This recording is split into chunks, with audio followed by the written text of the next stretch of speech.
Good afternoon. My name is Meryl Williams and I'm a professional officer working with BASW Cymru.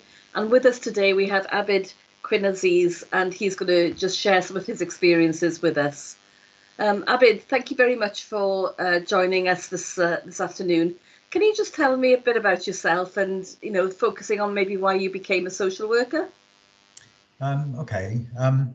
So I don't know how much history you want, but I was born in East Africa, moved to Britain when I was 9, grew up in London, did a degree in biology because I liked biology, and then ended up working in a late night pharmacy in London. And I sort of ended up there because I didn't really know what I wanted to do. And one of the things that happened in that time, late night weekend work, I ended up having lots of conversations with people who'd run away from home, moved to West London, or there were people who misuse substances and they might come get their prescriptions and things, and also lots of sex workers. And I mean, I've said this in a number of forums, so people will know this, but I just ended up having I remember having conversations, and I remember one particularly where I talked to a prostitute who was buying a packet of 3 condoms. And I said, in my naive way, do you know, you can buy a box and it'll work out much cheaper for you. And she almost said in these tones, dear boy, you don't understand, do you? If I get stopped with a box, I'll get done. If I'm stopped with a packet of 3, that's just for my personal use. Yeah. And I had someone who became a very, very good friend at work. Her mother came to visit one day to the shop and watched me being told off by the manager because I spent a lot of time talking to people. And I think a lot of people came to the pharmacy apart from just to get their drugs for some human contact. And she said to me, why don't you get a job as a social worker? You'll get paid for that. It's almost that easy. It was almost that straightforward. So I applied for a job as a youth worker, then moved into residential work, then a whole variety of other jobs in 1978. Wow, a little while ago then, but I remember those days as well. Yeah. In fact, I was still in Cardiff University in 1978, finishing off my social work degree myself. Yeah. Well, wow. Yeah. So how did you arrive in Wales then? I came to qualify in Wales. After 6-7 years of residential work, I'd become a deputy manager of a mental health hospital, and I couldn't. There was no way up, and qualification seemed to be the natural route. I had places at 4 London universities, but a friend of mine said, go and have a look at Cardiff Uni, you'll love it. And from my walk from Cardiff Central Station to the university, I was in love with the place already. It was a sunny day, so it fooled me. Came to Cardiff, qualified, and I had been seconded, so I went back to London to work, and then got different jobs. Where? The London Borough. No, what year did you do your qualifications? 86 to 88. Okay. Went back to London, got different jobs and quite enjoyed it, so I stayed on. And then about 10 years into being back in London, I met someone as a friend and we chatted for a while, and then much later we became romantically involved. 23 years ago, this coming Sunday, was the first time we kissed, by the way. Well, gosh, you've got a good memory there. It's those dates that etched on my mind. For all the right reasons, obviously. Yeah. And we lived in a high-rise block in Shepherd's Bush, and when we were trying to work out what kind of life we wanted, we both had really fond memories of Cardiff. Coincidentally, she'd been at Cardiff at the same time. We'd never met. Completely different courses. So we thought about coming to Cardiff. She got a job very quickly. I signed on with an agency. So in 1999, the summer of 1999, we moved to Cardiff. Okay, great. And never looked back, obviously. Never looked back. No, I miss. I suppose I miss. I've got a family in London and friends, and also Yeah. that kind of 24-hour buzz where you could go and do actually whatever you wanted to and be totally anonymous. But Yes. the flip side is I live in Penarth and I'm not anonymous and we're friends with our neighbours and the shopkeepers and we say hello to each other and all that kind of stuff. So Community. pros and cons. Yeah. So did you have a social work job when you came to Wales? I know you said you signed on with the agency. Yeah, with yes, with an agency. But I was also in London. I was also working part-time doing freelance training. Okay. So I was able to do a variety of things, and I spent quite a while doing some independent chairing. Okay. And then the agency sent me for a job setting up a family group conferencing project, and then I became permanent at the project with NCH. Right. Good. I worked there. That. I suppose that sort of rooted me to Wales. So you've made the transition into academia. So how did that come about and when? Again, I mean, you'll get a picture of my life not being very planned, really. So I set up this family group conferencing project, and NCH had a partnership with Cardiff University, where Cardiff University would evaluate the project. When I went to meet the researcher, it was Sally Holland, who's now the Children's Commissioner. But we remembered each other because when I managed a family centre in London, she was a student. She was my deputy student. So got involved. She did the research. She asked me to come and do bits of training. And after we'd done 100 family group conferences, a short-term contract came up at the university. And I just thought that it would do me good to have a couple of years to sit back, to reflect, to read, to think differently. That was in 2003, and we had our child later that year. And I suppose a combination of having a baby, enjoying that job, has kept me at Cardiff ever since. I've been there 17 years now. Wow. Okay. Good. Great. Great. Interesting. Lots of things I'd want to pick up with you there, but maybe for another time, really. Oh, you want to ask how we got together, don't you? Well, I obviously heard about this amazing kiss that happened 20 however many years ago. So yeah, just give me a little bit more information if it's relevant. Romancing on a motorbike on the way to the south of Spain, to the south of France, rather. Oh wow, okay. Yeah. All right. And as you said, getting an indication that nothing in your life is really planned out, very spontaneous, except that obviously you've stayed in Cardiff University for 17 years, so that's quite a lengthy period of time to be involved there. You'll also have seen lots of changes, then, won't you, really, Abyd? And just one of the things that's really current at the moment is that this term BAME, and it's much used in current debate, and it's an acronym, and it's a label to attach to a particular group of people. But clearly not everyone is happy about that terminology. How would you sort of define your identity, and how would you prefer to be referred to? A whole variety of things, and in that way it doesn't make it easy at all, because when I was thinking of the question, I was thinking of what I call myself, and I suppose I call myself Abyd. Yeah. And if I'm at mosque, I'll call myself in a smiley. If I'm in another setting, I'll call myself a Muslim.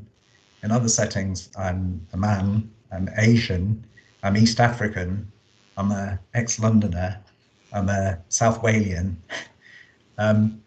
All about our identity, and that's really key. It's one of the things we learn in social work, isn't it, really? Yeah, and the complexity of it. I can understand why there has to be a category, but I don't call myself a BAME person. But where I tick, the box that I tick, I'll tick that. Through my life, I suppose, the term black has been really powerful, and it isn't about the color of my skin, but it's as a person who experiences racism because of the melanin in my skin. Yeah. I think the term black unites black and brown people. In terms of the newer kind of language. The other thing about BAME, a thing that I really hate is when it becomes BAME. Yeah. We're not BAME people, and we're not minority either. We're the global majority. Yes. Yeah. One of the things that happens with calling us a minority is that we then almost center the world around whiteness, and it's not so. But the global majority, again, sounds not perfect. People of colour is okay, but then there are lots of minorities who don't have melanated skin. So I don't know. Of course, for the census and for statistics and for record keeping, we need a term. And I suppose BAME or BME, Black minority ethnic, Black Asian minority ethnic, people of colour, one of them does, but none of them's perfect. No, no, indeed, no. It is complicated and complex, isn't it, really? And I think, as you said, Abyd, we identify ourselves in so many different ways. We're not just identified whether we've got brown hair, little less hair, whether our skin is white or black or whatever, really. But I certainly identify myself as loads of different things: social worker, mother, grandmother, one of the nicest things, really. Plenty of different ways, isn't it? But there is a box that we have to tick, and it's very difficult because certainly I don't want to offend anybody who might be offended if I use the incorrect terminology to refer to people. So I am much happier referring to people, as you just said. Well, you're Abyd, and it's great, and I'm Meryl. What's wrong with that, really? Yeah, it's for categorization and keeping statistics, and that is important. I suppose the other thing about it is that one of the things about having these conversations is that it raises that conversation. It gets us talking about ethnicity or race or racism or whiteness or privilege and all those kinds of things. Yes. So in that way, it's okay to have the conversation rather than being afraid of the conversation. Absolutely. And if people make mistakes, genuinely good-hearted mistakes, people don't get offended. I think we're able to get offended at stuff just to be offended. We know when someone's trying to be offensive. Yes. And often we know when people aren't trying to be offensive. Yeah. Okay, thank you. So you came to Cardiff and you worked within family conferencing centres. Can you tell me what sort of challenges you faced as a social worker in Wales and belonging to a different ethnicity? I suppose some of it was real isolation. I didn't know any other black or brown social workers in Wales. When I qualified in Cardiff, and this was in the 80s, there were 4 of us, I think. And so 4 of us out of 70. And I think one of the things that happens is that I put that bit of me away. Right. Because it wasn't reinforced, it wasn't reflected in where I lived. So yes, it was me, but I put it away. And I think moving back to Cardiff, moving to South Wales, I said that I did some independent chairing of conferences. So I chaired conferences in a number of local authorities, including places like Powys and Caerphilly. Right. And coming from London, from what would be seen as quite a lefty local authority, where we were at the cutting edge of looking at anti-racism, to going to visit someone in mid Wales and being referred to as the coloured gentleman, in a way that the person was trying to work out how to be polite. Yes, yeah. And really thinking through, how do I address this? How do I talk about it? Is it even really important right now? This is a person whose children may be going on the register because of my decision making. Is it appropriate? I've got all this power. So all those kinds of things. But the isolation, not having someone just to talk to about and try things out. So yeah, just those kinds of things. One of my first visits, I just remember in Caerphilly, someone saying, "Oh, you're not from round here, are you?" No, I'm not. I just blurted out, "How can you tell?" "Because your accent." And that was like saying you belong, sort Right. of. Yeah. So it's not, your race doesn't matter. It's your accent. No, because you could have been North Walian and it would have been the same, definitely Yeah. not from around here. Yes. Yeah. And I think that's one of the things when I said earlier about when you asked about missing things from London, I think the thing that I've gained, I never felt at home in England, and I never felt like I was English. And that was from decades of being told that I wasn't English. Yeah. And now I feel like, I am Welsh. I am Welsh. Do you So support the Wales rugby team? yeah, I That's do. a good indication, you see. So you've got to say yes there. I'm not really into rugby, but yeah, yes. So certainly I support Wales. I'm pro-independence. Yeah. I vote Plaid Cymru. Excellent. Yeah. Have you learnt the language? No, just I did Duolingo, and so I recognise quite a lot, but I'm just not confident enough to actually speak it or try it. And I did commit to doing one of my introductory talks to one of the years in Welsh, and then COVID and all sorts of things got in the way. But I do remember being in a pub with someone, and this is quite a while ago, and he asked me something, and I answered him, and then he said, "Do you know I asked you that in Welsh?" So obviously I'm picking things up. Absolutely. Going around a supermarket, I don't have to look at the English labels, and that maybe just trained like a rat going around a supermarket. Do you remember those days when we went round supermarkets? Gosh, yes, I'm going to the pub as well. Yes. Yeah. It'll come one day soon, I'm sure. Yeah. Yes. So tell me then, Abyd, when things have become difficult and when you've felt that sense of isolation you've talked about, what kept you going? Where did you get your support from during those difficult times? I suppose one of the things I've done is to create that kind of support. So I have a network, and I've got I suppose not mentors, but people that I can rely on to have that conversation where I can check things out. So just about 2 weeks ago, someone I've only met once a long time ago, we're in touch over Twitter, and she messaged me to say, "Have you got some time? I just want to check something out with you." And at that same moment, I want to check something out with someone. We ended up having an hour conversation, just checking those things out and reassuring each other that we weren't going crazy. And that almost makes it easier to deal with the thing and to work out how I want to deal with it, rather than taking it inwards. So I suppose having a network, and then the obvious thing from that is to develop networks. So I mentioned voting for Plaid. I'm actually really proud that we've set up a Plaid BME section that was ratified just last weekend, and I'm chair of Plaid BME, so come and join us.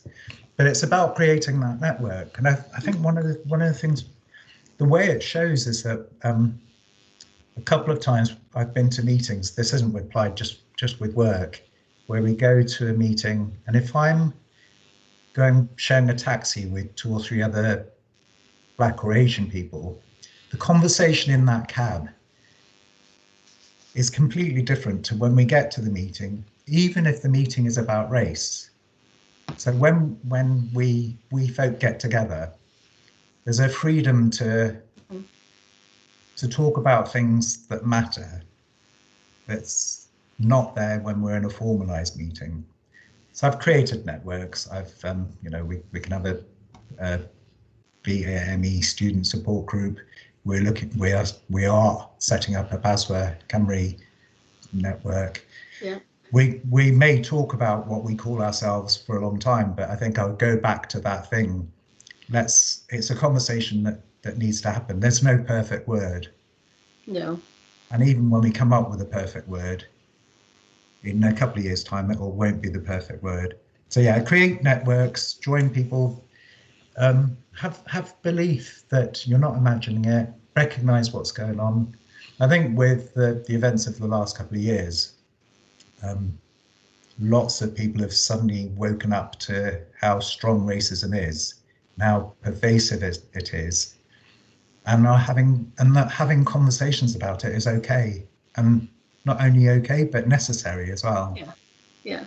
So really, your support and your advice for people would be to get those support networks in place, where you can discuss issues, don't hide away from difficult discussions with people, but make sure you share and you've got the support networks there around you, formal and informal, from what you're saying, Abyd. Yeah, and also, of course, we don't want to go out upsetting people or making people feel uncomfortable. Again, another insight that I had relatively recently was that when we talk about race or racism, the room changes and there's a tension in the room. And I've always taken that on and almost thought that I'd better be careful how I do this. And what I realized was, no, they have to take it on. It's their issue. The discomfort is stopping me expressing something that needs expressing. So almost having that confidence of speaking out. And then often I've spoken out and people say, yeah, I was thinking that, but I didn't know how to say it. I'm so glad you said it, because I didn't know what to do. So it creates a thing, it starts a thing. Yeah. And sure, that's what social work is. It's about opening things and talking about things and facing difficult things to move forward. Yeah, indeed. Yeah, brilliant. You mentioned BASW Cymru just a moment ago as well, and you're obviously on the BASW Cymru committee. Can you tell us how that came about and what what you feel is important about being in that role? How did it come about? Do you know, I can't remember. I think someone said, would I like to be on it? And then I had an interview. And it was probably about 4 years ago. Actually, no, you may have to edit this bit. I was at a demonstration and I met a woman whose name I can't remember. One of the professional officers before Robin, a woman. And I was on an anti-racist demonstration with her. And she said, there's the annual conference next month. Would you speak at it? I said, yeah, of course. And I went up to Liverpool and spoke at the BASW conference. And I suppose I realized that there are all these people who wanted to make change and were radical and shared lots of values with me. And then someone said, would I like to be a member? And I thought, yeah, of course. Yeah. So yes. Yeah. No, excellent. Carol, but I can't remember. Oh, Carol, yeah, I've never met her, obviously, yes, but that's right. She was, yes, she used to work with Robin, didn't she, when Robin was director? Yeah. Brilliant. Yeah, so it was an anti-racist demo that we were at that started it all. Lovely. Thank you very much, Abyd, for your time this afternoon. Is there anything else you want to add? Yeah, sometimes people say, what was your favourite job, or what was the work that you did that was your favourite? And I realised that there were lots of favourite jobs, and actually it's this job that I love. And there was, when I was doing family group conferencing, what better is there than to work with a family to enable them to make decisions that change their life for their better. Yeah. When I worked in a family centre in Southall, working with families just to support how they could look after their children even better. And then now, what better is there than working in a place surrounded by books and knowledge and learning and people eager to learn and to have time to do all that. So it's not a favourite, they're all great. They're all favourites. Yeah. Yes. And you're equipping the social workers of tomorrow as well, aren't you, in this current role, which is brilliant. Well, diolch yn fawr I chi. Thank you very much, Abyd, and look forward to many more such discussions. Diolch. Thanks, Meryl. Bye.